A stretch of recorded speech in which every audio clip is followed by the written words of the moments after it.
founding a football club at any age is impressive. At 20, man. What are you telling me, man? Guys, my name's Kamil, 20 years old, and I'm the founder of Euston Lane Football Club.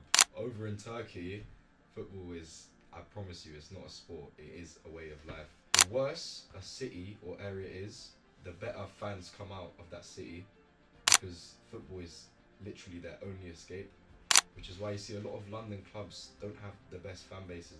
My mother wasn't too impressed with me following the team up and down the country when I was about 16, 17. Went to Villa away in Birmingham on a random Saturday morning, but I told her that's just one thing that you can't take away from me. I've just taken a team to play against a team that has a player valued at €5 million when the club was started with about £2,000. Let's talk about the Madrid trip. What had to go into making that happen? What did you have to do to make it work when you were there? Everyone has to be on that plane, no matter what. What's going on, people?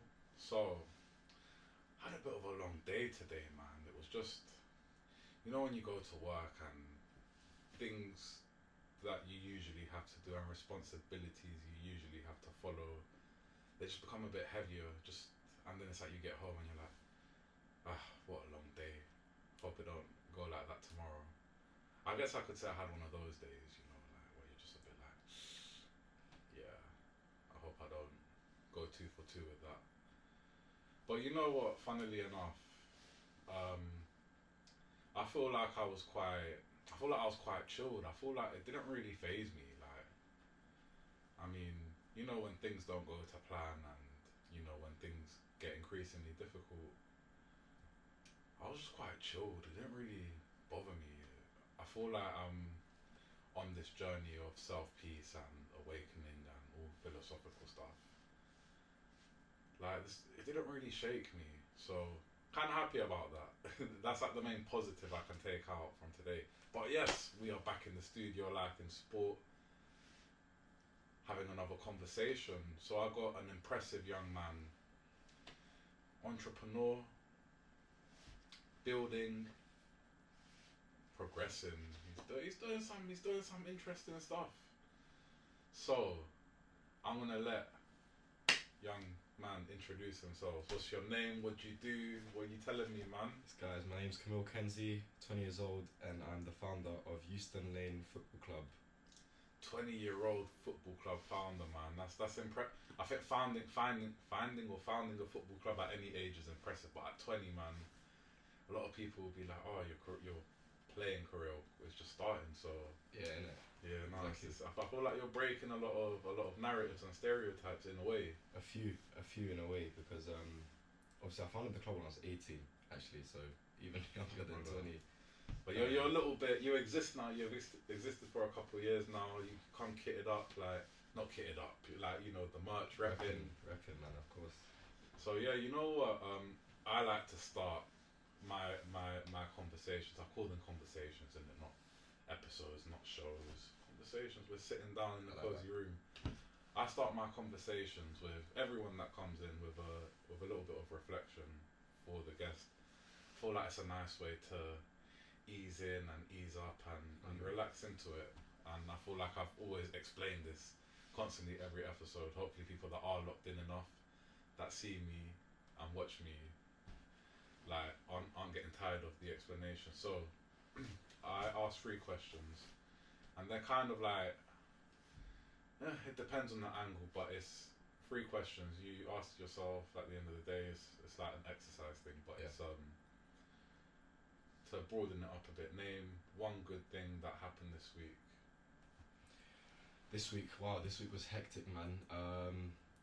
I would say I just came back from Newcastle away. I'm an avid Arsenal supporter of the Gunners, and yeah, that last minute winner from Gabriel, man. Yeah, nah. That was amazing. Limbs in the away end. Yeah, nah, brilliant. Of course. Newcastle, that's like a 4-hour drive, isn't it? From 3-hour train, 5-hour drive. Brother, yeah, but worth it though, worth it. Very. Didn't even feel like it on the way back. Oh man, I'm not an avid football match goer, but the one away match I went to was probably still the best night of my life. Which one was it? I support Sevilla in La Liga, and I went to watch us play Man United in the Champions League round of 16. I see Wissam Ben Yedder bag 2 quick goals, I came into that match not expecting anything, and I see. I sat in the corner of Old Trafford with my brother in the away stand, bottom corner, and headers it from a corner. What and a player, yeah, man. What a player, Ben Yedda. It's a shame about off the pitch stuff, but yeah, like He lets his football do the talking, innit? yeah. So the second question then that follows up is see, this is where it's like this kind of reflection approach is probably me learning as well. It's depending on the answer, the other question can seem a bit unnecessary, but it's how did you make it happen? Euston. No. As in, so you said going to Newcastle away was the good thing. The next question following up is how did you make it happen? Funny enough, actually, when I was 9, I went to my first ever Champions League game. My first ever football game in general was Arsenal, Galatasaray. And that was good because my dad's Turkish as well, so he supports Galatasaray. Okay. But that sort of made me fall in love with like English football culture. And then from ages 9 to like 13, I wasn't able to go to any games because my dad didn't really care for football. But I was a big football supporter, so when I hit the age of 14 is when at Arsenal you're allowed to start going to games by yourself. Is it? That's young. It is. Fair. A bit young. But then I told myself I'm not going to go through my whole life without being able to watch my club because it's always constantly on TV. So I taught myself how to get tickets, but home tickets and away tickets is very different in the Premier League, and it's very hard to get away tickets. So I just made a lot of connections at the club. I think it's very useful to have connections to get tickets. Okay, so something that you enjoyed that happened, something positive this week, stems back to something from years back. Yeah, interesting. That's a really interesting perspective because I haven't. Yeah, so my you know in the dictionary in your brain that kind of goes blank. Yeah. Like, yeah. So yeah, that's interesting. And then finally, it's how do you build and repeat? How do you repeat and build on said good thing that you've done? I think I've already built the foundations in terms of connections being made at Arsenal, so it's just going to be repetitive, going to these away games, travelling across Europe to see my club. And I think it's really important because it takes the stress off, you know, when you're working a week, when you're sort of trying to build things as I'm doing with Euston Lane, taking like city breaks from London is very, very useful, and I'm enjoying it. 100%, man. So what kind of away games have you managed to go to? Anything memorable in Europe? Yeah, so you went Bernabeu, innit? Yeah, last season, man, Arsenal Real Madrid 3-0 up. All the Madrid fans talking about remontada, but we saw the job out. We saw the game out. On a historical ground. Very like to see your team win at the Bernabeu, coming from them COVID days at Arsenal when we were just banter club. Bro, it's crazy. Big man. pressure taken off, man. So that's probably my most memorable one. PSV 7-1 win away. Oh, so you went to a couple away games. So I did all of them last season. All the away games, bar what, PSG? Bar Atalanta and PSG. Oh, okay. So a lot of it. That's at least like 4 or 5 games, isn't it? Yeah, I think it was 5. Okay, interesting. So let's roll it back then a little bit. So you've touched a little bit on it, but let's go to your passion for football, just your general passion for it and your interest and how it came about and kind of what it means to you. Take it from there. So I don't want to be cliche like everyone else and say, oh, football's my dream, I love football, but genuinely... You are going to be cliche and it is your dream. I have to be. I don't really have a choice, but I don't... It's just living in this country, football, I wouldn't say it's forced upon you from a young age, but you're introduced to football just in the playground from a young age. And then there's some casual football watchers, and then there's people that take it a step too far and travel the whole country and the world, Europe with your boyhood club. But I really have a big passion for it, which led me to flunk my A levels basically. So I decided to go to a football college. So you do B-Techs there. One of like the train 3 times a week, play Wednesdays. Exactly. So train 3 times a week, study 3 times a week, and that only allowed me to get sort of B-Tech qualifications, not A levels. And looking back on it, it's probably not the smartest, but also looking back on it, what I'm doing doesn't require those sort of qualifications that I would have acquired from doing A levels. Sort of. I feel like we live in a system where like the adult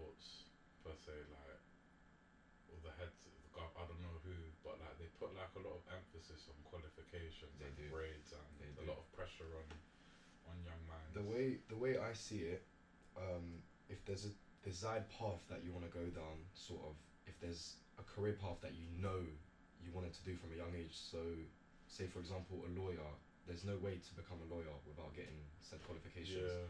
But if you don't really know what to do and then you just hit up uni for 3-4 years and during uni you discover what you want to do, I think first of all there's about a £40,000 debt on you after you leave uni. The qualifications aren't as useful because there's a lot of people that come out of uni and they still can't find work immediately. I mean, 100%, and it's competitive, man. A degree isn't enough anymore, innit? Which sadly, because the amount of hard work you put into it, and well, this is just undergrad. Even a master's degree isn't enough. Yeah, people value experience over a degree, I'd say, man. Yeah, nah. I think university is a hot topic. Yes, paths, teacher, doctor, lawyer, some kind of engineer.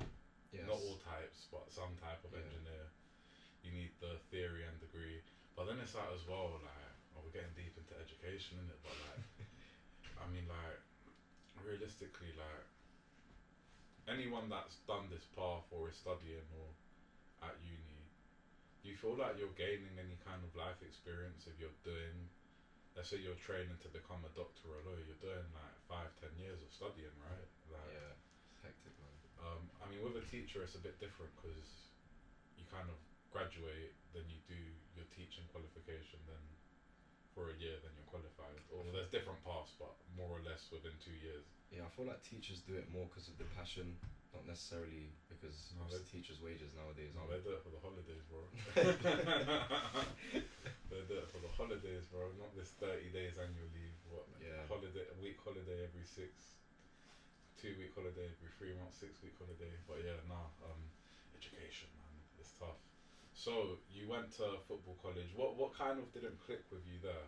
Like, I wouldn't say it didn't click, but me being 16, coming out of just finishing my GCSEs, getting average grades, I would say just enough to I could have gone into A levels to a proper sixth form, but I said no. I chose to just play football, follow where my friends were going, which I feel like this is sort of a message to people that are coming out and doing their GCSEs.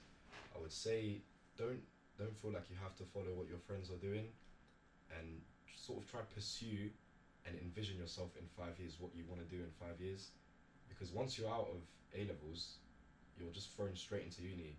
Whereas if you take time, assess what you want to do, I think it's a bit more beneficial to you. But yeah, I just wanted to follow my friends, play football with my friends, and I would say I did end up regretting it at the end, because to get into uni I needed 64 UCAS points. So this is UCFB, a football uni. So I kept the football train going. Okay. But yeah, you needed 64. The uni at Wembley? Yeah, UCFB. Okay. It's at Wembley, and they have a campus in Manchester, I believe. Yeah, no, that place is it's popping, man. It's popping. It is, because people see a way to study football and go to uni at the same time, and it just sort of clicks for them. So I can't really blame them. But that is probably my biggest regret to date, without throwing shade on UCFB.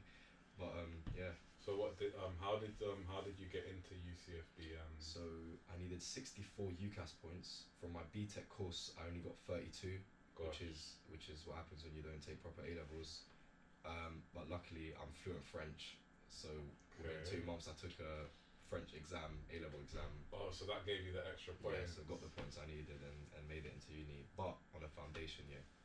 Still uni, bro. Still the path. It is, but an extra year is not ideal, but it's still there. It's not at all. So, and you went to study football business, you said? Yeah, so I studied international football business, and the way I saw it, I didn't really think too much into it, but I like travelling, I like football, and I am clearly I'm business minded, but I didn't know it at the time.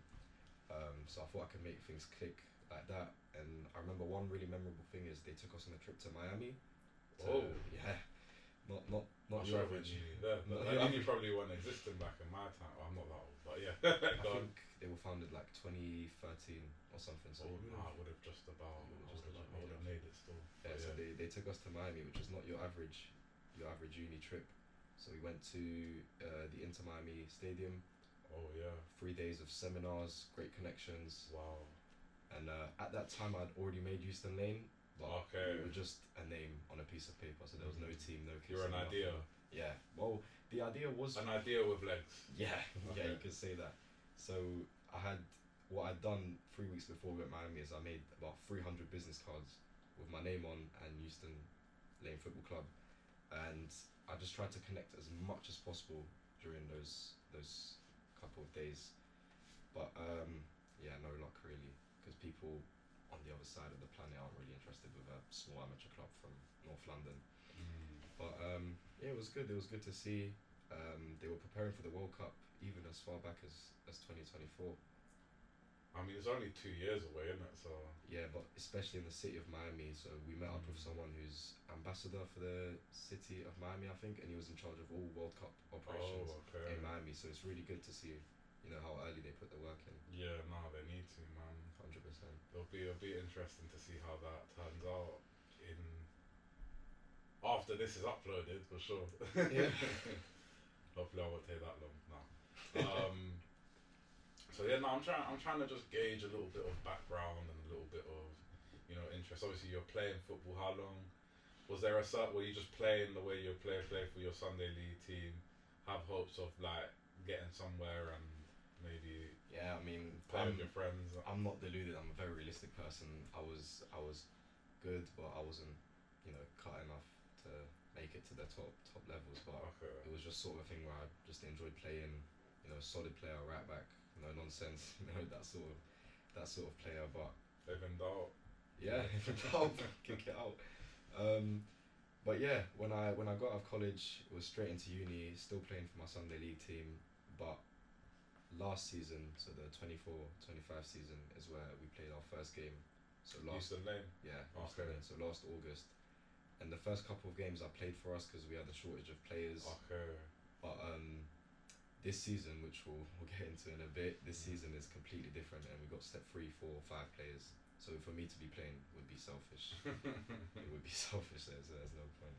Okay, so you had an interest in football regardless. You still have an interest in football, and then obviously played. Thought, let's take a step back. But if I can play, I'll play. But Yeah. I'm not pursuing. I just want to play for fun kind of vibes. Yeah. So I wanted to get a little bit of context on like. I mean, I could ask you what does football mean to you? Why not? What does football mean to you? Like, it's such a cliche question, but I reckon I can get a hopefully not so cliche answer. I think. Don't tell me it's your life. I think if you ask that question to a fully English person and you asked it to me, half Turkish, what does football mean to you? I think the answers are completely different, because over in Turkey, football is, I promise you, it's not a sport. It is a way of life.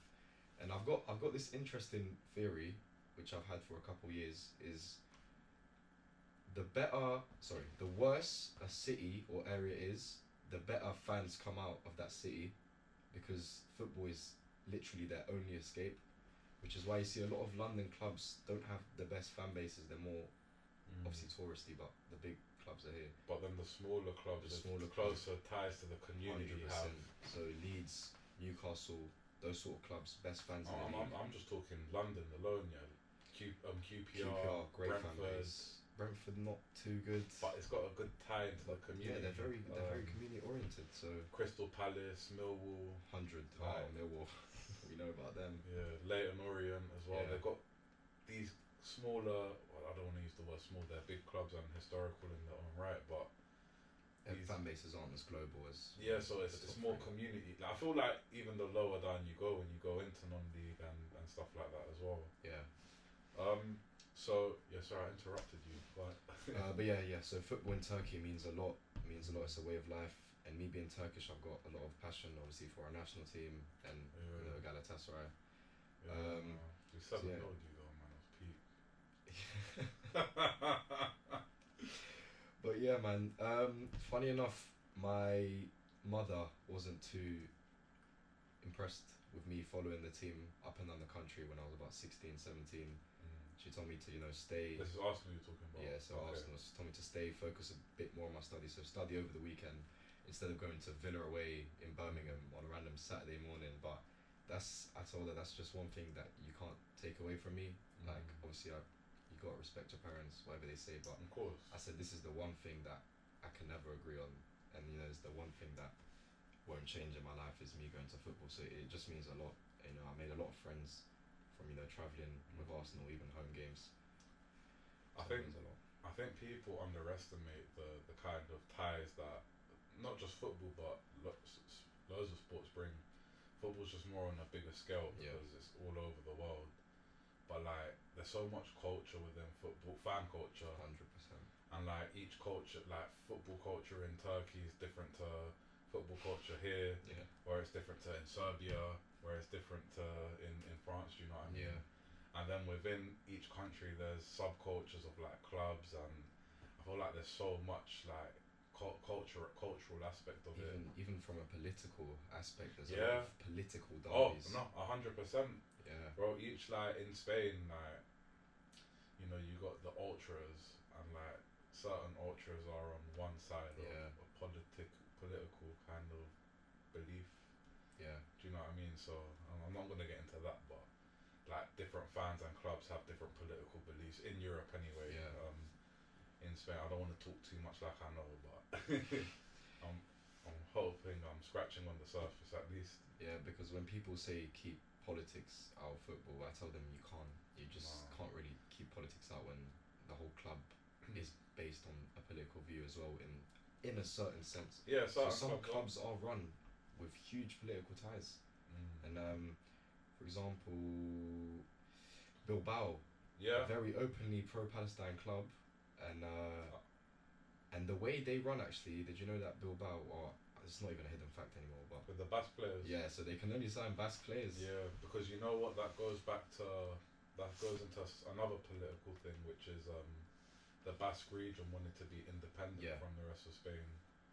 So I feel like, I'm not saying that's the only reason, but it's definitely a part, and I don't think those beliefs are as strong as like a Catalonia, who do have like a more stronger independence and desires these days, which is like Barcelona. 100%. Like, like Catalan was banned in Spain, but they could only express and speak and sing in Catalan in the stadium. Which is another thing about football and sport, it's expression, isn't it? 100%. Like, it's a way to express yourself in a different way. That's if you're locked in, obviously. Like, that form of expression exists in other things that you love. Like, it doesn't just have to be football, but in our case, this is what we're talking about. Yeah, I mean, whether you're playing or watching for 90 minutes, you're free. In a sense. Yeah, in a sense. You say, scream, whatever you want, to your heart's content. When you're playing, you can just express yourself on the pitch. When you're watching, you can scream. Whereas you're not gonna just scream on a random Monday morning before going to work, are you? So it is a safe space. Yeah. But a few fans do tend to ruin it. A few groups of individuals. A lot of emotion in the game. Playing, whether it's you're watching the team you actually play for, or whether it's like, your team's in a cup final challenging for something, or your team's rubbish and they're fighting not to drop. Yeah. Like, all derbies, like there's so much emotion, man, in football, in sport, in life. So yeah, man, I really wanted to gauge your passion for football and your understanding for football, like, well, not understanding so much, like, but your ties to it. So obviously we'll move into the main part of the conversation, which is Euston Lane FC. So I think it's incredibly impressive. Like, I feel like it's hard enough to start a five-a-side team in your power league, isn't it? But we're talking about a 18-year-old young man who decided, I'm going to start a football team, and did it. So first of all, how was the idea conceived? Like, where did it come from? Did you have a dream, and then like start my own football club was in the agenda? Like, what went on there? So funnily enough, the idea, it wasn't even an idea. I remember this so clearly. So I was sitting in university during a sports business lesson, so international football business lesson, and our teacher was talking. He was trying to sort of help me personally get a job within the industry, so to work for a non-league club. That's already challenging enough. It is, but that I don't know why it didn't sit right for me, and I believe some people just have different mentalities. That just didn't sit right with me to study for 4 years, and then to go out and do volunteering or work for a non-league club. So I thought if no criticism for the people that do that. No criticism at all, but for me it didn't sit right, man. So I thought, rather than for 4 years I dedicate, all my time into getting a degree, why not dedicate it into a football club, like an actual club? And the idea is just, it's ridiculous. If you go and tell your friends I'm going to start a football club, they'll say, oh, what, just a 5-7-a-side team? And I said, no, men's 11-a-side. And they said, yeah. And I remember that so clearly. A close friend, I told him I'm going to start a football club, I've had enough. And he just looked at me, he said, yeah. And then nearly 2 years on now, and proportionately blew up, I think. Yeah, no, man, it's interesting. So, was there a specific moment? Was there a specific conversation where you thought, where the idea turned into action? Not a specific conversation, but I remember where I got our name and sort of the day that I made it official. So the day I got the idea, and then the day I spoke to my friend and told him I've had enough, I'm starting a football club. What made you had enough, actually? Was that university? So I didn't want to do 4 years to Okay. work in non-league for someone else. Obviously, no disrespect to people that do, but that just didn't sit right with me at all. So I told him I've had enough, I'm going to make my own club, I can't do this for 4 years. And obviously he said, yeah, he gave me a look that you're not really going to do it, are you? And then I just love proving people wrong, that's sort of my thing. And after that, at night, obviously I can't really relate, like no one can really relate to me with this, like only a small group of people in the UK can relate to, starting your own football club. But the buzz you get at night when you're just looking through logos, through team names, like it's in real life career mode on FIFA, it's amazing. But yeah, so at the time I played just Sunday League for a team called Camden United. Okay. And I live in Camden myself, and I thought, okay, I cannot use a team name that has Camden in it, because then it looks like I'm trying to copy them, whatever. Euston is in the borough of Camden, and I live about 5 to 10 minutes away, and then I've done a lot of research, there's no teams that represented Euston at the time, so I thought, yeah, this is it, Euston Lane, badge, Canva, 5 minutes, and it's stuck for 2 years, man.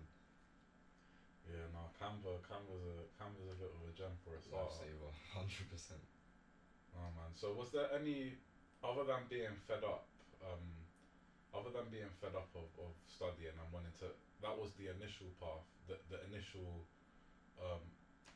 fire in stomach kind of moment, if that's the saying, fire in eyes, whatever. Fire in the belly. Fire, yeah.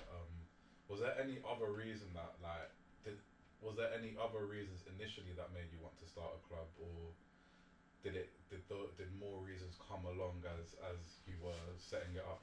No, to be honest, that was sort of the main and only reason, really. And I'm just very, very, very stubborn. So once I said I'm gonna start it, I thought there's no way I'm turning back now and gonna cancel the team and whatnot. So yeah, there was no way I wasn't gonna go ahead and do it. But I'm just really stubborn. So obviously, once I told my friends and my family that I'm gonna start doing it, it happened. But the way it started versus the way it's going, as the contrast in it is just completely different, to the point where I'm not even impressed in myself anymore because of how hard it is to run. I don't really have time to sort of marvel in what I've achieved, and all I can think about is just going The next step, man. What are some of the biggest challenges that you faced initially running the football club? Finances, and finances, man. Yeah, no. It is so expensive to run a football club at any level, 11-a-side men's, that people just don't comprehend it. So now let me just give people a detail into my current spending. So my current spending this season is about £800 to £900 a month, just to have the club playing, running for the month alone. Then you get into when I took the team abroad, which we'll get into later. Yeah. Then the expenses have total up. Bar finances, I'm in my flow state now. Sort of. I've had the year last season. I've had my whole season, with all the ups and downs. But now I'm sort of running it casually. I know what I'm doing. It's just, it it takes a lot of time, but it's not hard to me, and there's nothing sort of new that I'm discovering or hidden things that are hitting me now all of a sudden. So I'm just sort of running it as it goes, man. So if we talk about that first year, so you played your first game at the start of last season, 24-25. Um, what was the team like? And when I say team, I don't mean the players. I mean behind the scenes. Were you doing everything, or did you have people around you helping you? What was that support network like, or lack of support network like? So the support was mostly moral. Like, I'll come with you. Yeah, I'll come with you. I'll watch your games, like that sort of stuff. But I had a lot of people telling me you can't run it yourself. It'll be too hard. But once again, going back to me being stubborn, I just didn't listen. I thought, okay, how hard can it actually be to get a squad of 15 players showing up every week at Market Road to play a game? But yeah, when that first game hit, it was my first ever time sort of managing, bringing together 15 different people, and my mind was blown as to, for an hour and a half before the game, I had no time to even go on my phone. So it was get the kits here, call the players, are you here, who's Where late, are you? who's not, exactly. And it was subs. Exactly, man. How many people told you that starting and owning a football club at your age was a crazy idea? Nearly all of my friends, and they didn't tell me it was crazy. They literally said it was stupid. But with friends, it's tough love, I guess. And I didn't think people really expected me to do it. But yeah, everyone told me it was crazy or stupid. Literally everyone I spoke to, bar my parents, who said, "We're proud of you. Give it your best shot." So so you were doing things, moral support, things like that. So what kind of little nitpicky things, I'm gonna say, did do like club owners or club secretary or whatever? What kind of responsibilities do you have that like people outside of you wouldn't know about? So the fines are a big issue. Okay. You know, a miscalculation from a player, 2 seconds per game, so i.e. a yellow, red card, leads to now I have to submit an invoice, £12 yellow, £35 red card, whatever, submit it to the league. Late fines for the players that I had to bring in, and getting a lot of people to send you money each game. So what I ran was a £7 per player system last season. So having to collect all that money off your players, whether it's bank transfer, cash. I'd rather bank transfer so that I can pay all It's my on friends record. online. Exactly, and it's on the record. Yeah.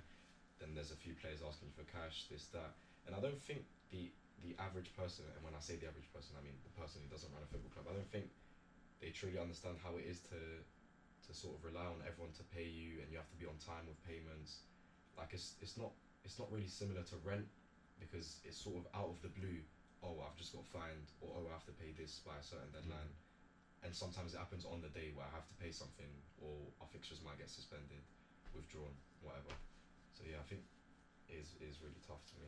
So we've touched a little bit on like the community and like, you know, clubs. Yeah. Like other clubs ties into the community. What about Euston Lane and your tie to the community? Like you were talking like Camden kind of borough, like big borough, lots of areas. Yeah. So I believe I'm very close to Camden United Football Club, because I've played there and I know all their, you know, sort of the people in charge there, and they've been really supportive of me. But in terms of having ties to Camden United are the club that have, you know, sort of the best community moral support. But they've been around 4, 5, 6 years longer than us, I think, which is why we don't have that much of a community outreach yet, because obviously this is only our second season, and sort of it's more a friends and family club for now, and we haven't really done things in the community, which I definitely need to get on and improve ASAP. Because what I found interesting, being like really familiar with the Camden area, like there's a lot of it that is quite deprived. So Camden is like, and not just Camden, but a lot of areas in London, it's like two different worlds in the same place. 100%. And like, I don't know, like it's like giving people the opportunity to do something positive is like really key. Is that something you looked at when starting the football club? Yeah. Or? Yeah, and the first time I really realised that I was sort of making an impact on a few people's lives is one of our players, I'm not going to name him, but he had a really tough time in and out of academies and he wasn't getting any playing time. And then it got to him playing for Euston, and despite us losing, so last season, despite us losing most of our games, he, at the end of one game, he turned around and he said to me, "Thank you for letting me play. Like, this is what I look forward to every week, is just Euston Lane games, because the league we play in is so hectic, so raw in a way, because it's non-league football but on a good pitch with good lighting, so you're not playing in the grass. So it's probably the best amateur league in London." And he turned around to me and he said, "Thank you for giving me the opportunity to play.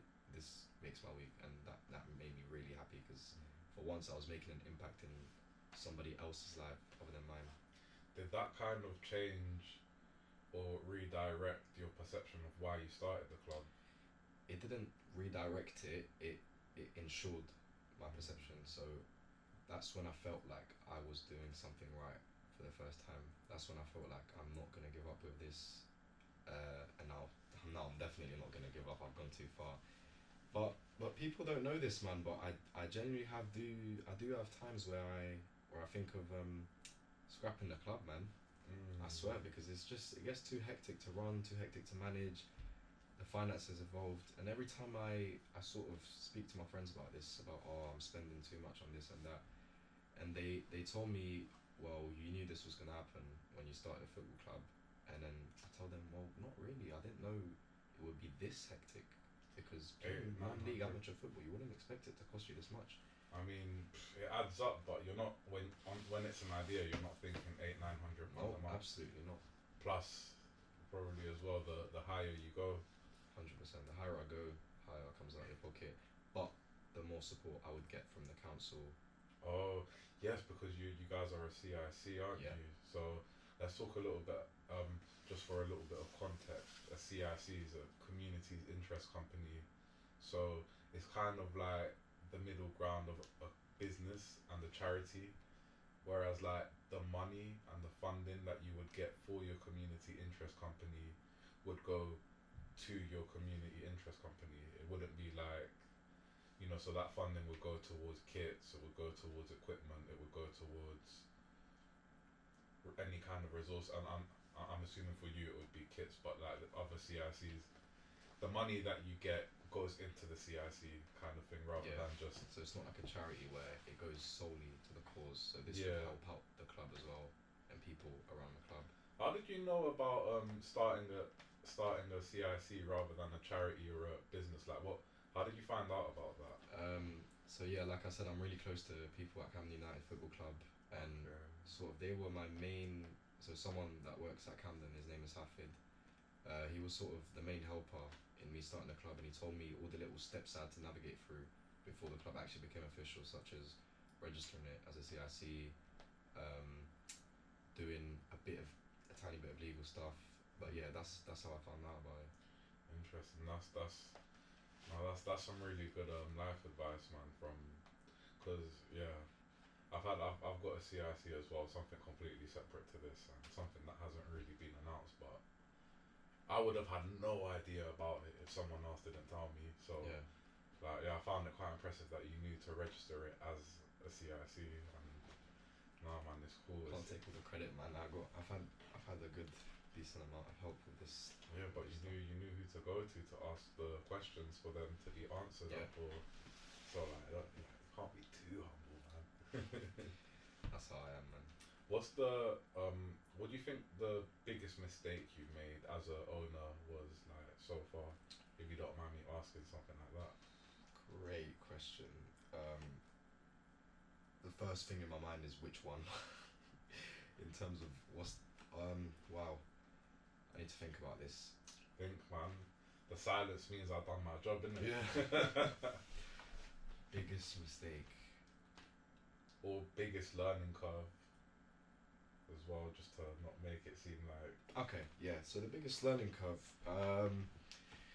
Let's go into our first abroad trip with Euston Lane. So I've got family living in France, in a small town called Montreux-sur-Lyon, which is about an hour south of Paris. Bringing So- up the accent. Okay, go on. So yeah, my cousin plays for that club. They are the only club in the town, so they're the pride of the community in terms of Okay. football club. They are, I would say, step 5 or step 6. I forgot, equivalent to a UK club. So they are semi-pro. Step 5, step 6 in non-league, by the way. Just In to non-league, clarify.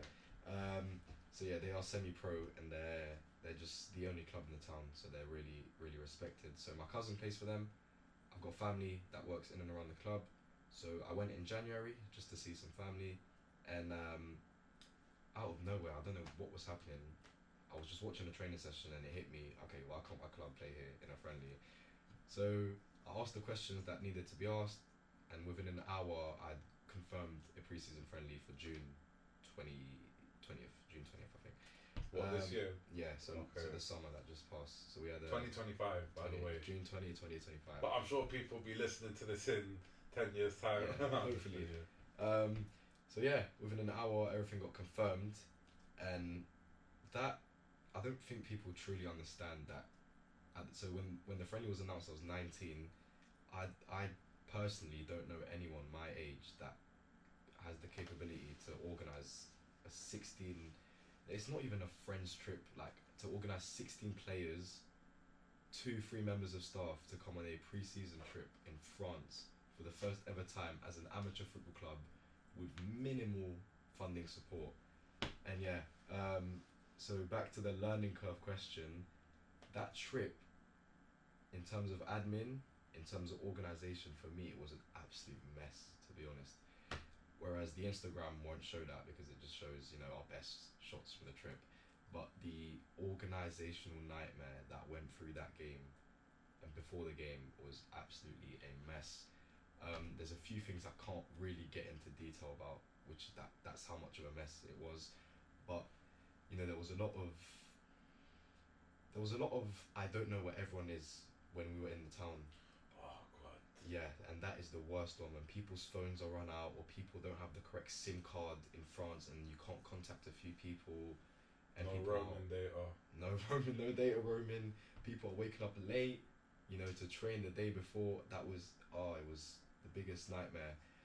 But I'm really happy it happened on our first trip, because then the Vallecano trip we had 2 months later, completely different trip in terms of organisation, and everything was brilliant. So, like, you kind of, like, didn't know what you were getting into in that sense. Absolutely not. So, this question is, this question I'm going to ask you now it's a general question, and it's an event-specific question. So, general in terms of from the start, and event-specific is when you were starting the club, or when you were starting the plans for the first tour, did you have a concrete plan, or were you just winging it? Like, Full honesty, I've been winging it to this day. I've been Okay. winging it every single match week, every single month. It's pure winging it, but with a few lessons I've learned on the way, helping me avoid future mishaps. So, but yeah, that it's probably not the best style, but I've been winging it. I've been winging it since day one, man. But it's turned out alright. I mean, life isn't linear, man. I mean, Absolutely not, man. There's gonna be ups and downs. There's gonna be hidden challenges, hidden benefits that you didn't know you could get. let's talk about that, the hidden benefit. If it's something you can mention. Yeah. Anyway. So our first season as a football club, obviously you need kits, right? And for me, this was a really big deal, because the club wasn't, for me, it wasn't physical yet. I couldn't touch something that belonged to the club, right?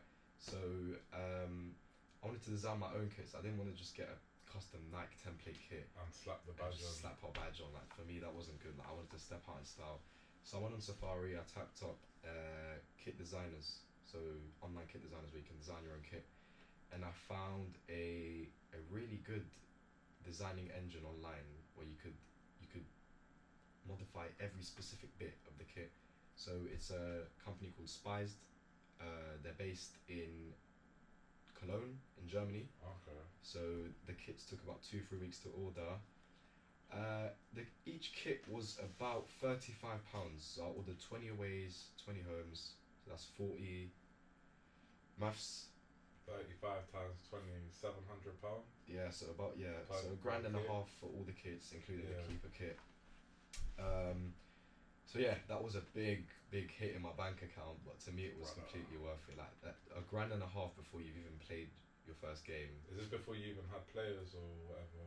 No, so at that point we had half a squad ready. So Yeah. we had about 12 players. I just wanted the squad of at least 25. So yeah, the kits. 3 weeks later they came, and I was probably the proudest guy in Camden when I first picked up a kit, and I saw Euston Lane, my Man. uncle's bakery as a shirt sponsor, and my father's bike shop as the main sponsor. That's So sick, just getting your man. family involved in this stuff was really good. But yeah, so the hidden benefit is, last season I got a bit more active on social media. Yeah. So I hired a friend of mine, well I say hired, they volunteered. So a friend of mine came down and shot a lot of short form content at the game. So literally just clips of our players running, shooting, scoring, filmed on an iPhone. And Spies, they sort of saw that we were probably the most active social media club out of all the teams they provide for in terms of kit. And they asked us, would we be okay in doing media for them, and in return we would get free merchandise for this season. As in the season So now. the season now. So when I heard that, I was the happiest guy in the world, because now it meant that I didn't have to worry about the kits for the start of the season. So I had more money to put into sort of the Vallecano trip, the France trip. So my finances were much better managed, but they gave us free home kits, free away kits, free shorts, free training kits. That's so sick. I mean, they gave me this jacket just for my birthday, man. So they've really looked after me. So that's a really good benefit. And now I'm on very, very good terms with Spies. Wow, that's so cool, man. And because I get sometimes like, I'm recording these, yeah, whether it's I'm having a conversation with you or someone who I've previously recorded with. I'll get so into listening to what you're saying that I'll be like, oh shit, I forgot where I need to go next. Because it's a conversation, but I'm trying to steer it in different directions. But then like you might say something, and I might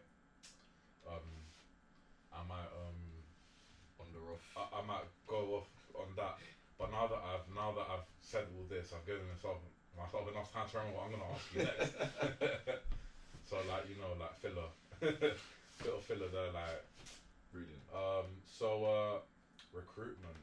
So how did you like? So because we've talked about different things, not necessarily in order, but talked about different things. We talked about kits, CICs, trip. How did recruitment go about? How did you go? How did you go and be like, yeah, football club, come play for? Like, how did you advertise it? How did you get people on? Was it all like in a circle? Was it friends of friends? Did you put stuff online? Like how did you go about that? So when you start an amateur football club at the lowest level possible, the club is solely helped by friends and volunteers. Like you're not gonna get some foreign investor, a Premier League scout giving you players. Like no, it's literally all volunteers, friends. So I've just put a few bits on Insta, on my personal Instagram as well, my story. Like trials for this team or training for my club. Just training, trials, come join this club. Do you want to play midweek football in London? And thankfully I got enough players. But the thing is, when it's a team with only your friends, you're not gonna have the best team in the league straight away. So yeah, we got relegated on 7 points. So how many games is your league?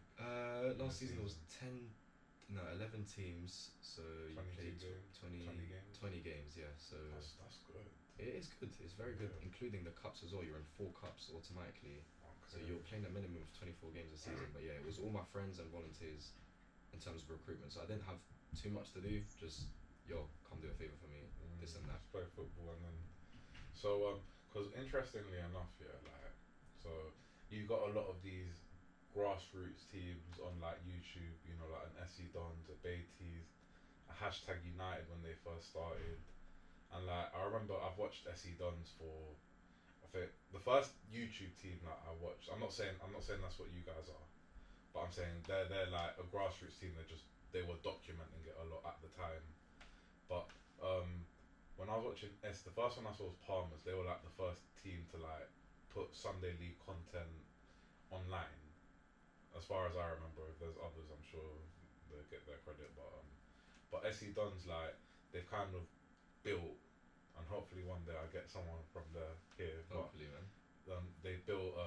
Well, hopefully they're a team you guys play in the future. Could be after Vallecano, man. Anything's possible. Anything.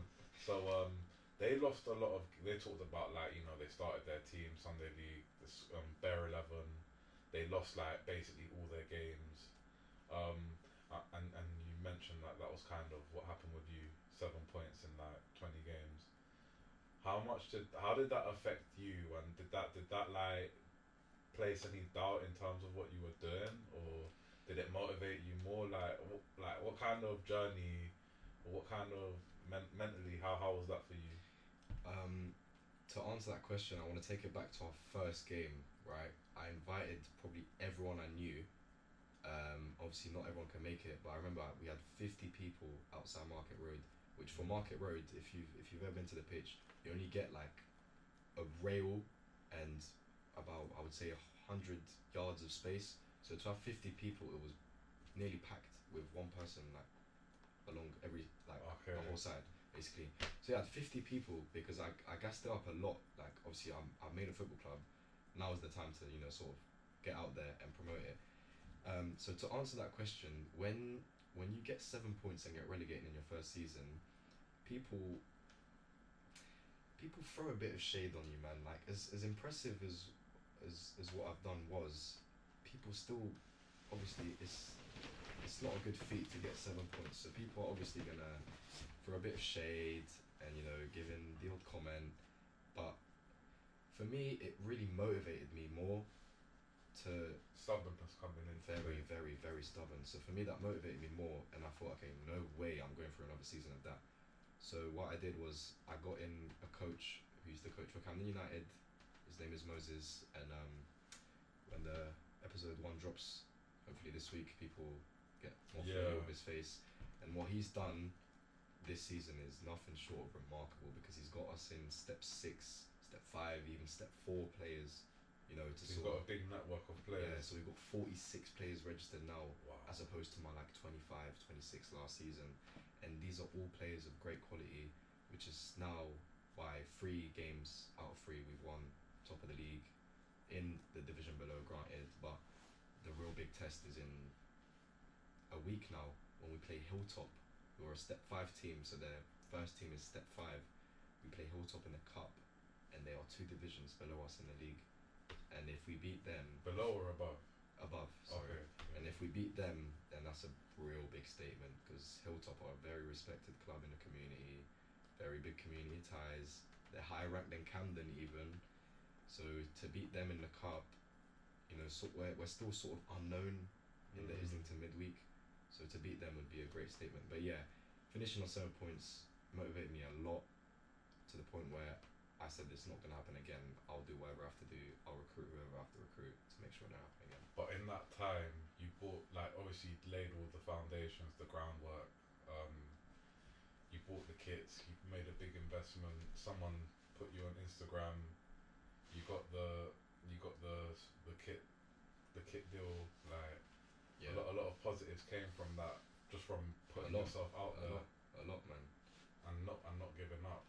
So this is where I find it interesting, because obviously you're 18, 19-year-old young man that recruited and you recruited a coach that is like well networked, very well networked. Why should anyone, like, sorry, I have to double check something. But like, what did you do to make this person trust you to be a part of your process with Euston Lane? Because like that's not a mean feat. Like that's a mean feat. Like, do you know what I mean? Selling someone something and really getting them to. I wouldn't say what I did to make him trust me. I would say how I behaved with him while I was playing under him at Camden. So I was literally playing for Camden United, and I saw that he was a fantastic coach. So his demeanour is very aggressive, but in a good way, which pushes players to be better. And I thought this would be perfect on camera, 1, and perfect for my club 2. And a third bonus that they even know, he's extremely well connected, and he's got us in a great network of players. But the way I was with him, he could see that I was very, very motivated. Yeah. And obviously he didn't know anyone my age that had, picked themselves up and made a football club from the ground up. So I thought, for him maybe it's a bit of a gamble to trust me, but it is paying off now. And I can't believe I'm saying this. I've even added a positive onto his CV because he's now coached against Rayo Vallecano B, which is a professional side. La Liga, like La top Liga division club. of Spain. So literally the reserves of a club that are in the Conference League now. They reserve, Rayo and the Conference League. In Spain, funnily enough, the second squads play in the pyramid as well. Yeah, so they're in the 4th division, Yeah. which is professional in Spain now. It's not professional. Sorry, just because Is it not? No, but it's high though. No, but I think they are professional because Yeah, half their team is professional as well. No, it's true. You know what? Because Spain's it's like compared to England, Spain's a massive country, so their pyramid is massive. Yeah. Like, and it's split into like 3 or 4. Like, you can have 3 or 4 leagues in the 3rd division, 3rd and 4th divisions, which is really tough to make it out of. Yeah. In different areas, so you've got like North and West. You've got like South and this and like you got like easily 18 teams in each league. Yeah. You got to win the league, but then you got to play against other teams from the other league to get promoted. Oh, I didn't know that. So the 4th division isn't professional. It's not. From my knowledge. But the club itself. The club itself is would professional. be because of. But then the B team players probably are like high professional players so knocking on the door. Their goalkeeper that we played against. So just for a bit of context, we played Rayo Vallecano B on August the 24th, 2025, and their goalkeeper. So we lost 8-0. Their goalkeeper. Their goalkeeper has made, I think, 2 or 3 La Liga appearances, which is, to me, it's absolutely mind-boggling how I've taken 16, 17 kids from Camden to play against players that have made their La Liga debuts. Yeah. And play professional games. That's insane. This is probably the craziest, I would say, mini stat about the game that we played. A young player came on, and it was brought to my attention after the game that he is Ferland Mendy's brother, and he signed for Vallecano from Betis for a fee of around €5 million.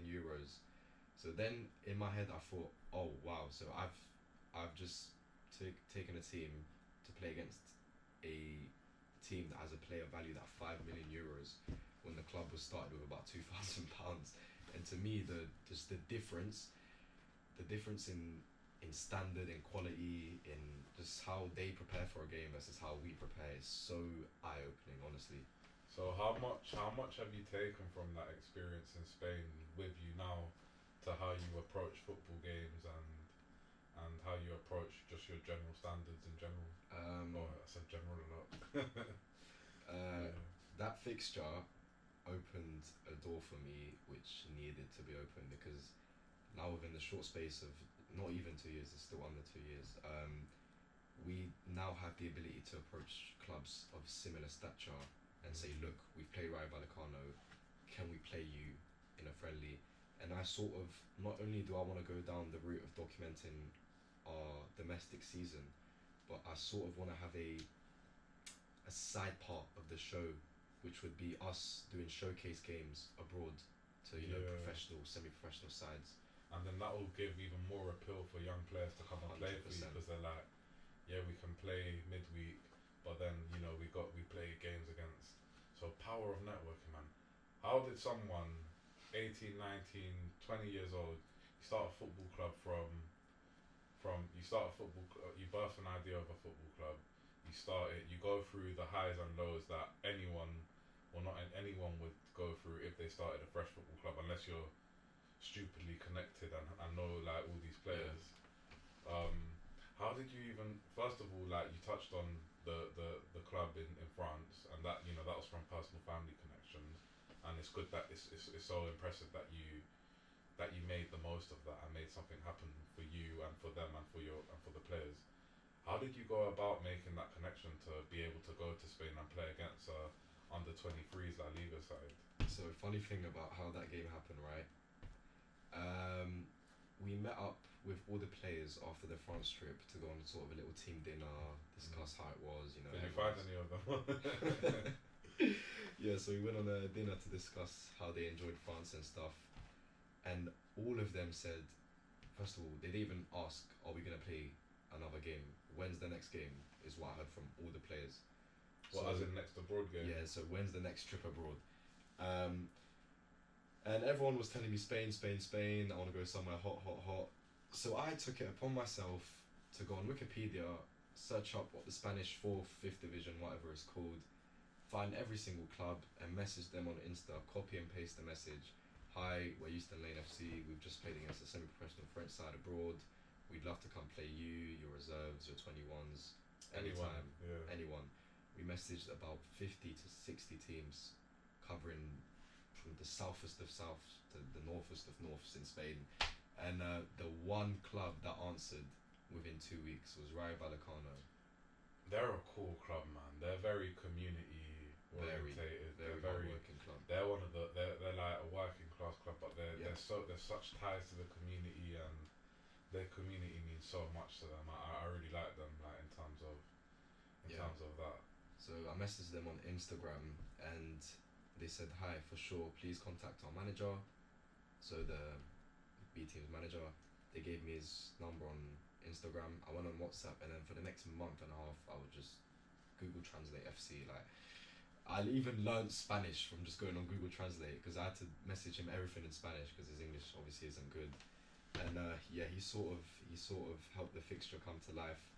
And what I found out is these professional teams in pre-season friendlies, they charge a match fee, and in their case it was about €2,000, which is not too bad if you get each player to chip in about 120, 150, whatever. I mean, it's a weird one, because like, if we're talking about a club from like the Camden kind of area, and like kids coming from a more, not kids, but like, you know, young people, and definitely. coming from a more like, I don't want to use the word underprivileged, but like, you know what, it is underprivileged. Yeah, well, if you're saying it, then that's what we'll go with. Very underprivileged. How did you manage to make that happen?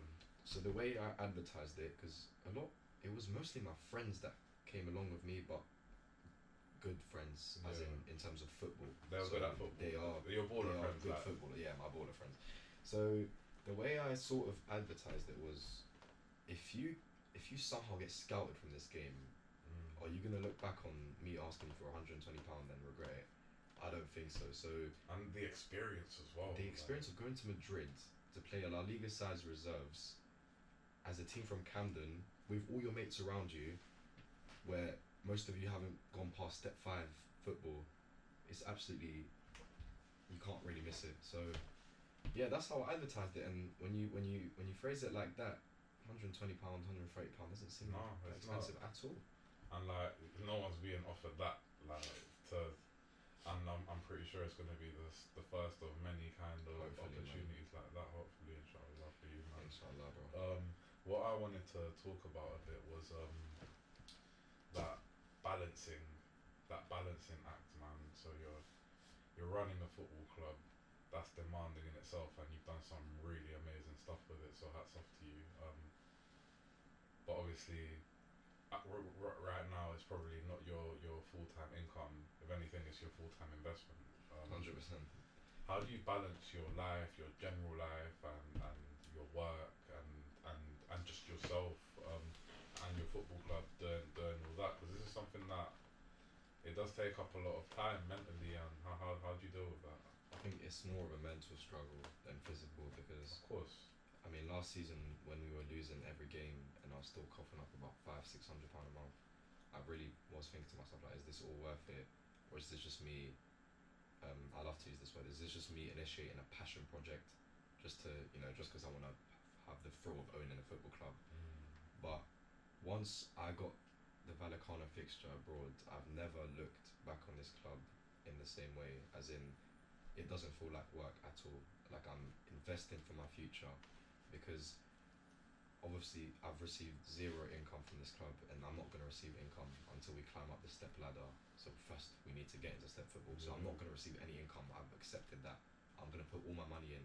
Everything I can spare will go into the club. But since that Vallecano fixture and the exposure we got from that, and the compliments from people, my family telling me they're proud, it's not felt like work at all. So for me, it's not hard to balance it because I am working, sort of for my future, and all it really takes is one episode to blow up, and then eyes are on Euston. Yeah, hopefully we can say the same about this. Hopefully, man. Hopefully. So obviously you're at your words stubborn, like you go for it and whatnot.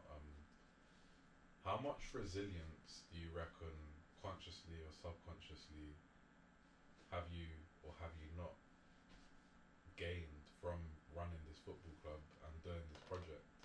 I feel like it's a bit more than a project, but yeah, it's just life now. It's just I am Euston. Euston is me at this point. Like I don't even want to be known for the club. I just want the club to be known. Like I don't even want any part in it. I just, as long as the club is up there, and as many people see it as possible, that makes me happy. But in terms of resilience, it is way more subconscious for me, to be honest, because do you feel like there's things that you've picked up and learnt about yourself that if you reflect back, which you probably don't have enough time to, that you, because so much is going on, is there things that you've picked up that like about yourself that you're thinking, oh, I wasn't like that before Euston or starting Euston? Yeah, so sometimes when I'm just walking in the street, right, when I'm coming back from work or going to the gym or whatever, and sometimes when I think to myself, what would I be doing right now if I didn't own a football club? Like how would people even perceive me? Would I even be like respected in the community or whatever? And I think in terms of picking up things like at uni, it would feel like I'm forced to do it, or like I have to submit it by a certain deadline or it's done. Whereas now, like I look forward to being given a task and doing it as fast as possible. Whereas 2-3 years ago I would not have been like that at all. I'll be honest, I was really complacent, but now this has taught me to just get stuff done as fast as possible. So that's probably the main thing I picked up, is don't leave it to the last minute. How and when did Euston Lane become something bigger than you? Great question. Again, I'd have to say the Vallecano fixture, man, because was that moment. Yeah. Like this is so much more than just me owning a football club. This football club is this is a game which I don't even understand how it happened, but I'm just so glad it happened. But that's the first time, to be honest, every time we have a game, my mind is just so focused on the task at hand of just getting everything organised for the game that I don't have time to give myself plaudits or expect plaudits from anyone. Thank you, bro. I don't expect plaudits, man, because if I'm doing this to get plaudits, then I'm probably doing it for the wrong reason. If I'm doing this to like improve my street cred or whatever, like, oh yo, Kamil's so sick, he owns a football club, man.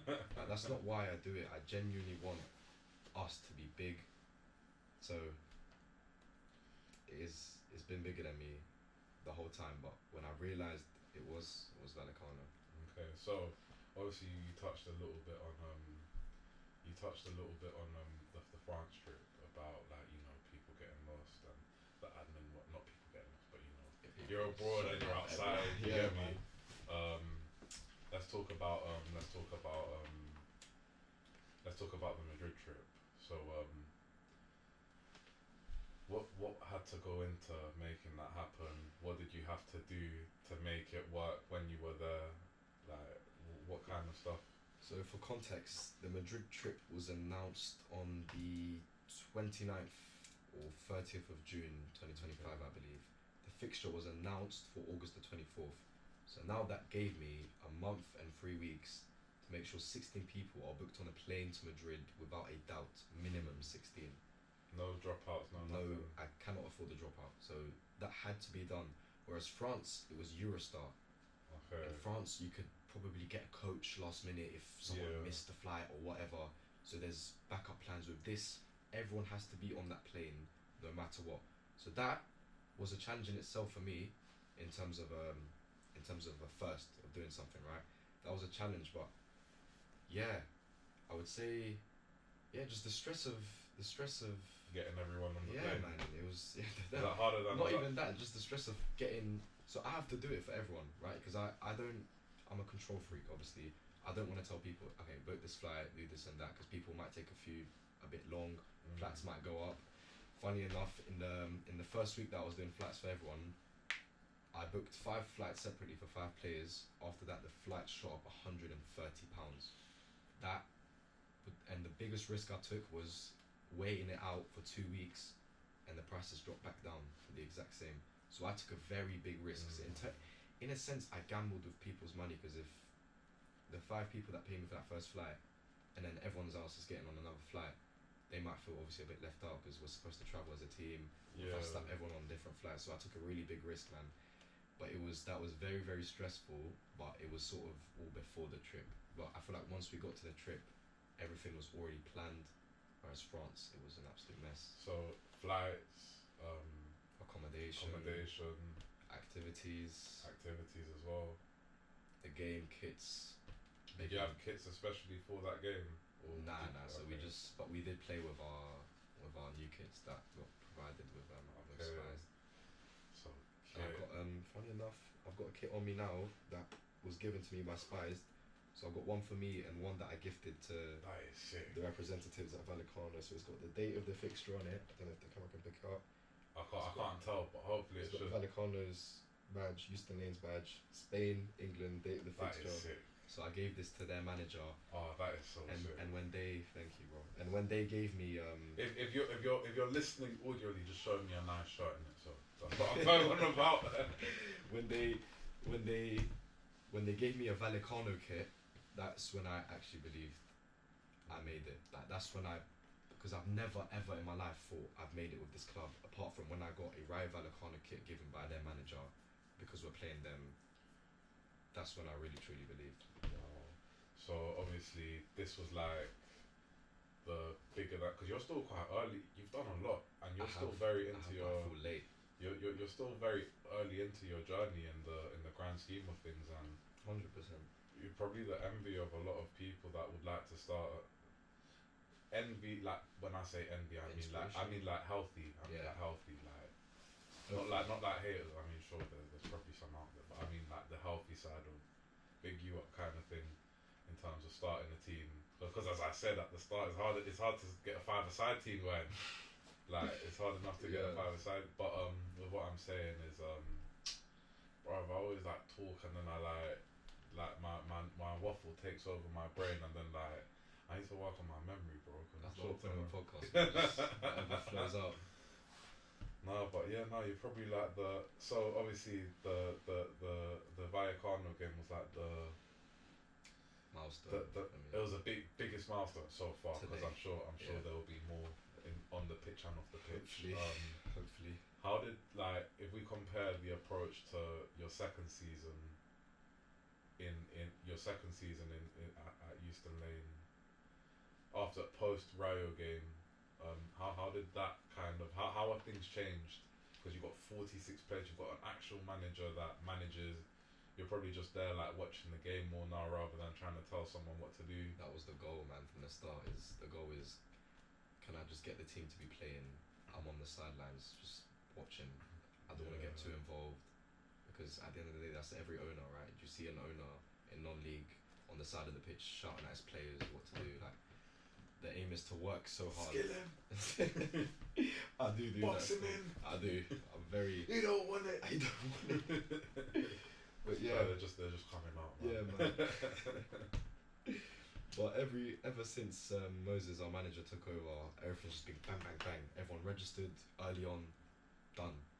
No, like all I have to do is pay. Did Moses come before or after the He came before the France trip. So the France trip was his first ever game.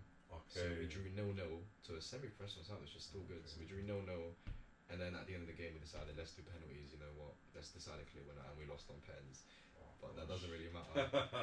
And Rayo Vallecano, I think that was just a different. Yeah, people would be deluded if they expected us to win that game or even compete. But hopefully next time you can compete a bit more. Hopefully, man. But yeah, the thing with that fixture is now I've got good ties at the club, and we can make it maybe a yearly thing, which just doesn't hurt. At the end of the day, it's just really good to have, man. But I want networking, man. I don't want to do France and Spain again. No. So next thing in my mind, which I don't really want to jinx it, but I'm thinking of doing Juventus next gen, so that's their 23s, and nothing's even been spoken about yet. But that's what my mind is so focused on. Why Juventus? Like, because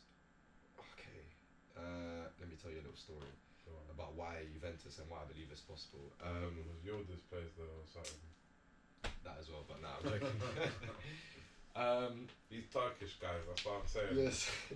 So me and my dad owns a property which is an Airbnb. Yeah. So we rent it out to others. Okay. And I was just out one day and I go on my phone because he asked me to manage it for him. This is what you do, like outside of. This is day to day. This is part of what I do. So I just help my dad out. So he's got a property that he rents out to other people. But obviously I'm in charge of the cleaning and the clientele side of it. Yeah, because my English is better than his, obviously, because I've been here my whole life. So I'm in charge of like managing the properties. And this is really funny. I was out one day and we received a 49 night booking, which before that we've only got like 7 to 10 days. Your gas, that's like a big chunk of money in one go. But the best part of it is not even the money. We get a 49 day booking, and I don't even look at the name. I just look at the nights and I just screenshot and send it to my dad. I'm like, wow, we're so lucky. Like, we weren't going to be booked over the summer. Now this person's just come and booked it. And the player that booked... Oh, it was a player that sorry. booked it. I was going to say, the person that booked the Airbnb was none other than Rodrigo Bentancur of Tottenham Hotspur. And he didn't book it for himself. He booked it for his personal assistant / chef. And that chef is Italian and he's from Turin. And obviously that's sort of a connection in itself. So if I pull the right strings maybe and say the right things, I mean, Alberto, if you're listening, I hope you had an enjoyable stay. But Big up, I was gonna say something, bro. Big up Alberto, man. But hopefully, if I try hard enough and I sort of present a suitable enough plan, there's definitely connections there because I used to work at Juventus, and I'm definitely sure there's a way in. All it takes is one introduction, man. All it takes is one introduction. All it takes is, oh, I like you. I know someone. Boom. That's how networking should be, like, without the aim of trying to gain something, but with the same time having your eyes on the prize. Like, it's man. That's like, touching back on what you said earlier about things I've picked up that I wouldn't do before Euston, which is now, if I'm out following Arsenal or just out on a normal night out, I will approach anyone in this slight hope of they have something that can benefit Euston Lane, or they work somewhere that can get us a deal, sponsorship, and I did not used to do that at all, and this has really taught me to do that, which is how I found our videographer, man. So I was just out with Arsenal. He comes up to me, he says, "You're Kamil, aren't you?" And he said, "You started that club. I'm a videographer. I'd love to help out." And it's when I hear "You're Kamil, aren't you?" at Arsenal, it doesn't really surprise me anymore because my face is just really seen at Arsenal. People respect me, I'm sure. But yeah, he came up to me. He said he was a videographer, and now hopefully I'm gonna get him into the next game. That's cool, but yeah, I just approach everyone I possibly can because you never know someone's story. Whether it's you gain direct value or you just gain the value from. I mean, like, I feel like there's always value to gain from someone, from people. 100%. Whether it's, I feel like there's, this is very broad. I feel like there's probably 3 different types of value you can gain. What would you say they are? So one is like the direct value of how they can benefit you, whether it's professionally or with your project or with whatever your passion is. So in my case, someone that could bring value to me could be someone that introduces me to someone in the football space or sports space, or someone that could be a good guest in the podcast, or someone that could support the podcast in some kind of way. But then you got the other side where it's just you just meet someone cool, man, and you know they're good company and you like them and stuff like that. 100. And then the third one is maybe they're not the type of person you'd like, or the type of person you'd benefit from, whether it's you don't like them as a person, or whether it's you just clash, or whether it's your journeys don't align, or whether it's you don't agree with how some, but not negative, but let's be realistic. You're 8 billion people, 11 billion people on this planet. You're not gonna like everyone. So like, you can meet someone that maybe makes you don't. Yeah. I don't want to do things like that, or maybe I won't do so something like that, or maybe I won't talk to this person. 100%. But obviously everything on good terms. But I feel like those are like the three different things. I agree. Like when it comes to speaking with people, that's what I've learned It's recently. very good insight, actually. Yeah. Yeah. So like, Definitely there's always something to gain from someone. Not that that's what life is for. You're. It's not about gaining value, but you know, like, it's all about just gaining insight and different experiences. But yeah, that's kind of what I've kind of picked up, and That's a really good hopefully, insight. hopefully some some wisdom, some advice I can pass on to the people. Then like. Hopefully, man. So what's like as we like come to a close and wrap up? What are like your first of all is what were your long term goals at the start of launching Euston Lane FC?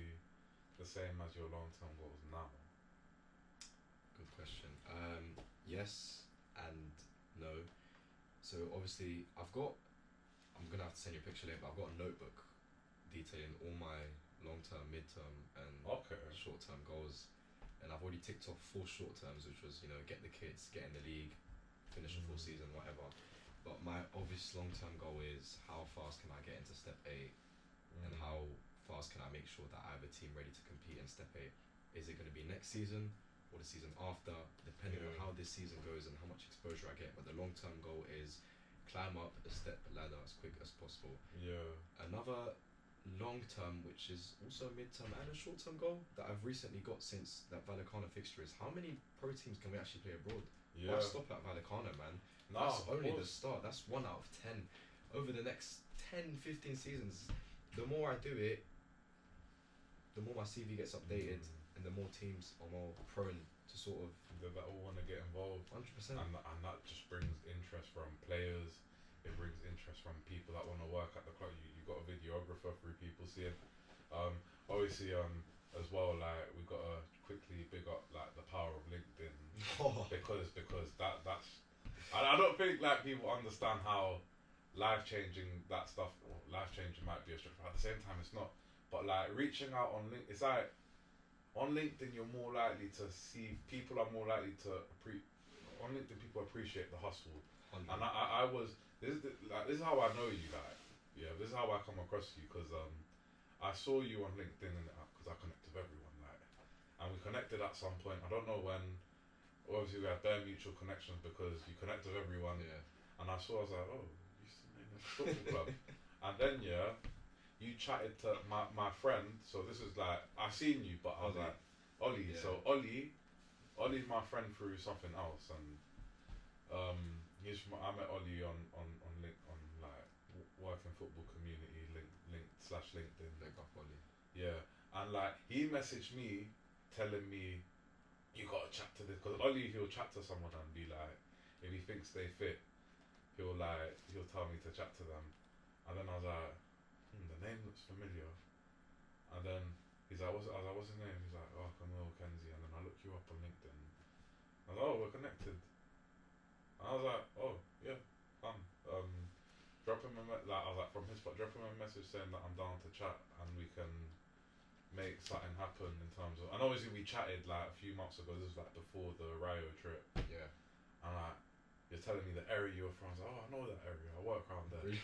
And I was like, even now, like this is the first time we met live. But I was like, oh, I feel like I know this guy like proper like. Yeah, man, LinkedIn is too powerful. Yeah, no, it's powerful, man.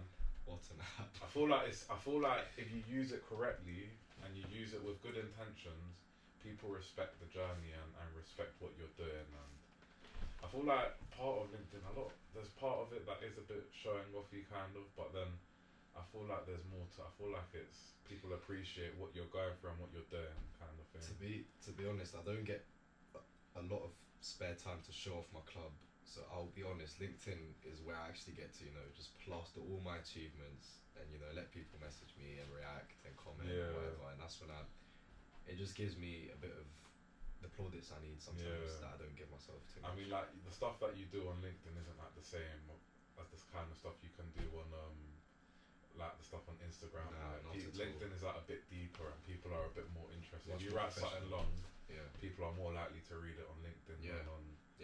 And people are more likely to see it compared to like, when on Instagram, like it's a bit more of a personal thing, and so So yeah, no, big up. Like, I just wanted to mention that kind of side of LinkedIn, and like Very for useful. any young people that are trying to get into something, football, law, astronaut, like you'll meet the people that are there, and they're the people you can kind of connect with, and you can do things like you can make things happen and learn a lot. And I made some good friends on LinkedIn as well, like, which goes back to what I said about the three things, with one of them just being, oh, you just meet someone cool.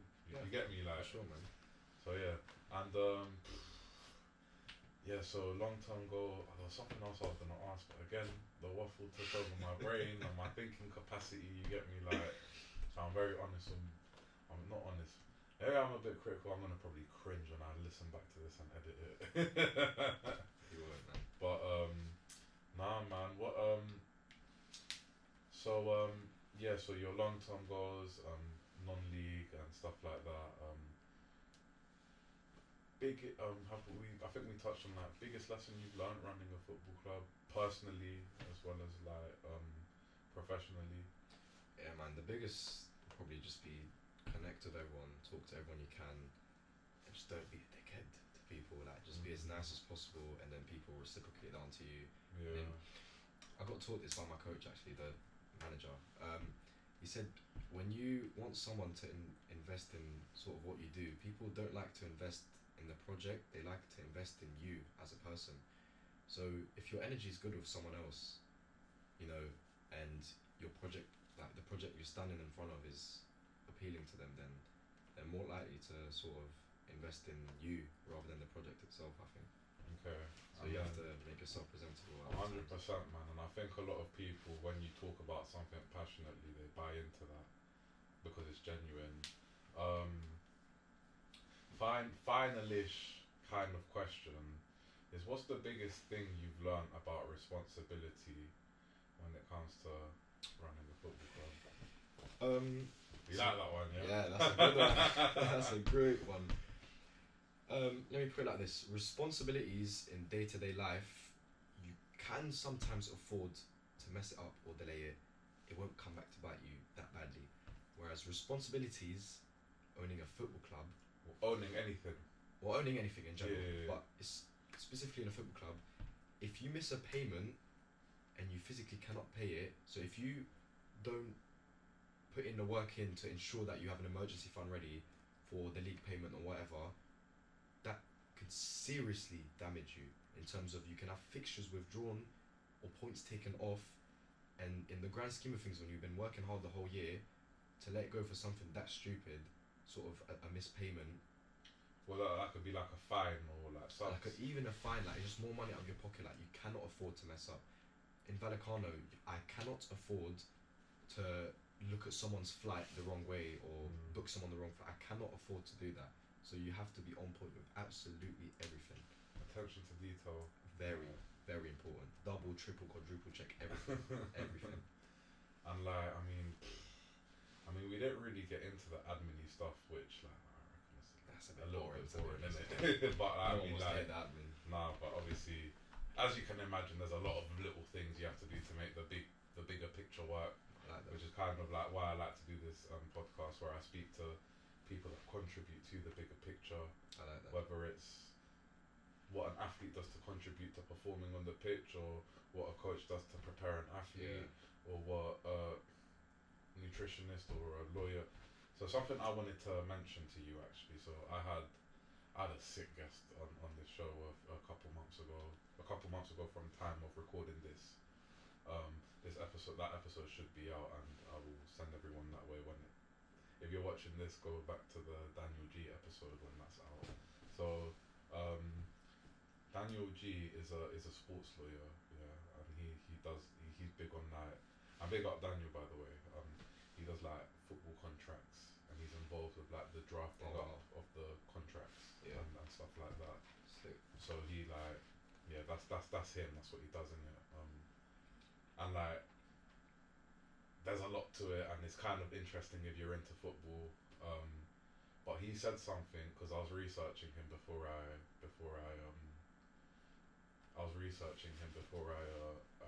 recorded with him, and he done like a talk at a university that he uploaded on his YouTube channel, and he talked about the word passion, yeah, and obviously it's like because what you said really reminded me of this word, which if you're watching this and you've watched that episode that I done with Daniel, you'll know what I'm gonna be referring to. It's the word passion comes from the Latin word pati, which means to I can't get the exact concrete definition, but it's like it's the passion, which is like, oh, you love something. It comes from the word pati, which is like something you're willing to die for, something you're willing to struggle for. Yeah. And I feel like that was like one of the biggest things I gained before speaking with him and after speaking to him, seeing what he went through. And I feel like that's kind of what I see in you, like the patty, the someone that's willing to do everything and struggle, not the, oh, I love football, let's play football, make a team and play football, the I'm gonna book, I'm gonna do this, I'm gonna do that. No handouts here, man. You'll Yeah. fight for every last second of everything, bro. So yeah, and before I go on to my final thing, any shout outs, anyone you wanna big up? And before you do that, sorry, big up yourself, man. First of all, thank you for coming on. Of course, but man. big up yourself for like how, brother, like when I was 20, boy. So, not that comparison is the thief of joy, but you got a very like good shoulder on your head. So, and I'm really impressed, like speaking to you in person and how you conduct yourself, and thank you very much. even before. But yeah, so big up you. Man. That's the shout. But any shout outs you? Just if you're interested in following our journey, episodes will be posted on YouTube at Euston Lane FC. So exactly how the club is spelled, just Euston Lane FC. EUSTONLANEFC on YouTube. That's what I want to shout out. Thank you very much. Yeah. And you got there at the end with the spelling. Yeah. Newcastle away, man. You looked at the badge. Newcastle away has finished, man. The limbs, man. So I start on reflection. You know, my 3 questions. I end on reflection. This is just been how I do this. Let's do it. Is what have you? This is what I ask everyone, and I always get a different answer, which is what I love about this question. What have you gained or not gained, learn, not learn, whatever, sitting down with me this evening and having this conversation?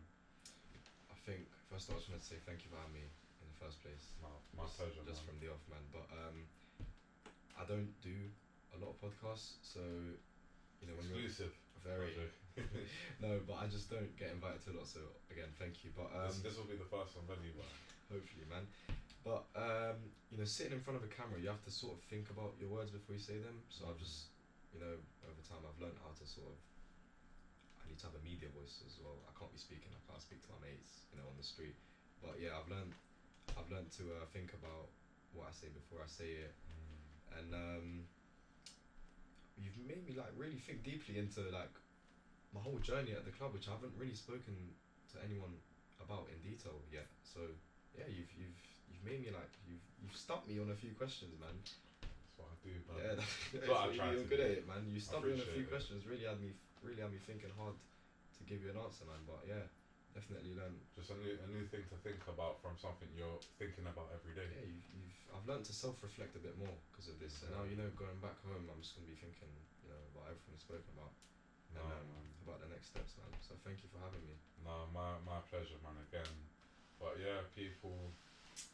Another episode recorded, another conversation had, and always happy, man. We're building a bit of consistency. Keep growing, keep learning. Hopefully, I keep improving as I want to say a conversationalist. Because I hate the idea of calling these interviews. It cringes me, man. Nah, it's just a nice It's a conversation. But yeah, man. Like, subscribe, comment, interact, follow on the socials. @list_pod on Instagram and TikTok. I'll put a little graphic on the edits with the names and stuff like that at the start and the end of episodes. And I tell myself off every single time I'll talk, I'll do the podcast, and I never introduce myself. So yeah, T speaking, T signing off. Do you want to end the episode? This is a new thing. Let's go, man. Thank you for having me. Alright, we love people.